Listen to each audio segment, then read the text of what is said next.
problems as far as threats to life. So we're very thankful and praising God for that. So and then when we came back down here to Idabel after the Pickens incident was underway and beginning to be managed, search teams were beginning to show up.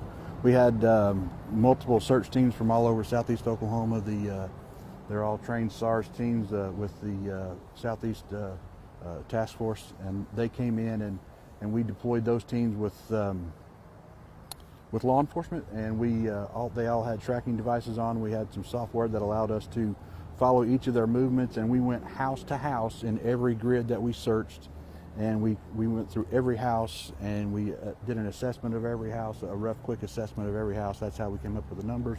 We also were able to determine that everybody that was in those areas was accounted for, and so this time we currently don't have anybody that we know that is missing or that is lost, and so we are pretty confident that we have everybody in the county accounted for.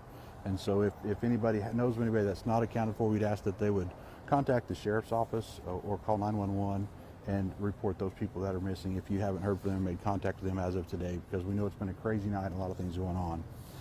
We'd also like to let everybody know that there's shelters being set up at the Bypass Church of Christ by the Red Cross, and they're providing shelter for those who have lost homes, had damage to that, and we're thankful for them for that.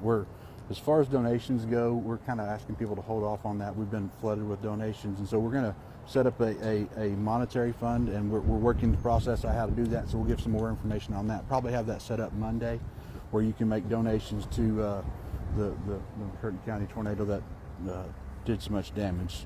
The other thing I want to mention to everybody is that if you had storm damage, and we need to get that reported, so you can make a phone call, but the best thing you can do is you could get online and go to damage.ok.gov and report that storm damage there.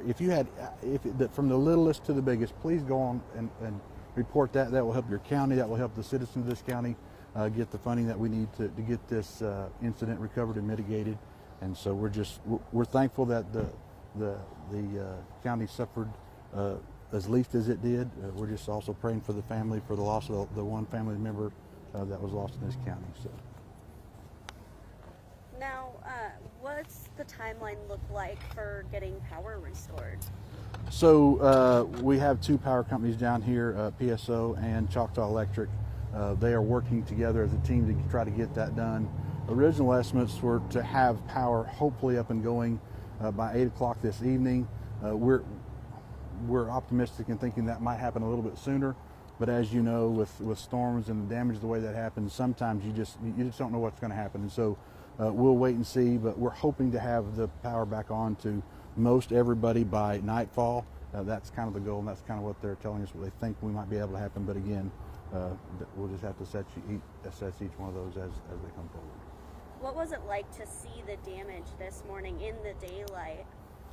Well, to be honest with you, as I drove up last night in the dark from the first one that we went through, I really was just kind of caught off guard at how severe and how destructive it was as I drove in last night. And I've been at the command post until we came here for this conference, and so for the first time for me was just now. It's bad. I grew up here in Idabel. I'm from Idabel, as most of us are, and some of the places that I grew up seeing are, it's bad. It's pretty shocking. So, yeah. Would you say this is the worst you've seen or experienced? Well, I mean, I've seen bad tornado damage. I've been in situations that were really bad, and I've seen lots of destruction, and so it's comparable to other places. But when it's home, it's different, and so it's home, and so home is hurting right now. So pray for the citizens of McCurtain County, if you would.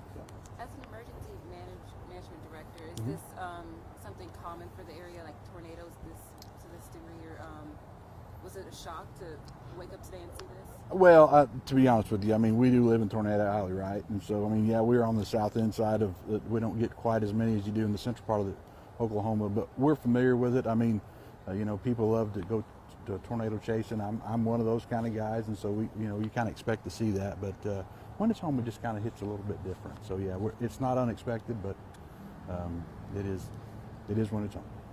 What's tomorrow going to be like? Tomorrow's hopefully going to be more. We have teams coming in today and tomorrow to do the actual second and full assessments of damage and to get numbers of damage and those things so that we can get all the federal things coming in. And hopefully by this evening we'll have all the electrical problems mitigated so that we can move forward to getting boots in the grounds of people that aren't trained responders in those unsafe areas so that we can really get into assessing those damages and getting what we need done to get people back in the homes and get lives somewhat back to normal as soon as possible. What is the main thing, the most important thing people need to know about what happened here? The most important thing about what happened here is that we live in one of the greatest communities in what I would consider the United States, which is most of the United States. The hometown country folks who love each other. We're actually telling people, listen, don't bring anything right now because we're being overrun with food, with love and care and support.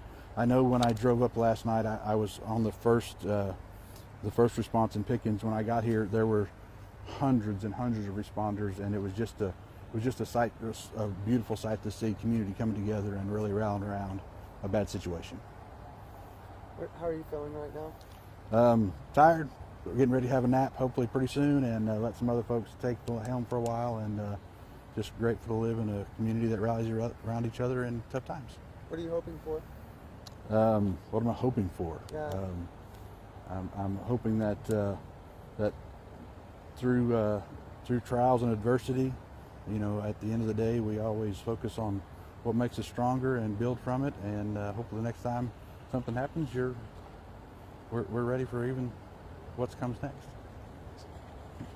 Anything else? You said the assessment is done. You guys finished it. So we have finished the initial assessment. So you have a first assessment where you go in and just kind of take a quick look and see what's going on, get an assessment of what you see is happening, and then you go back and do a secondary assessment where you actually go in and you go to each location and you stop and you look at all the details. You look at the foundations, you look at the structure, you look at the things around it. You just really get a complete assessment so you know exactly what happens at each location. And that process is going to take quite a bit of time. So the second one is just going to be slow and steady. So we're going to be here for quite some time. Thank you very much. Thank you. Thank you. Cool. I think we didn't cover anything. We covered. You can have it back for $20. We just had to pay rent last week. I kind of thought about that listing.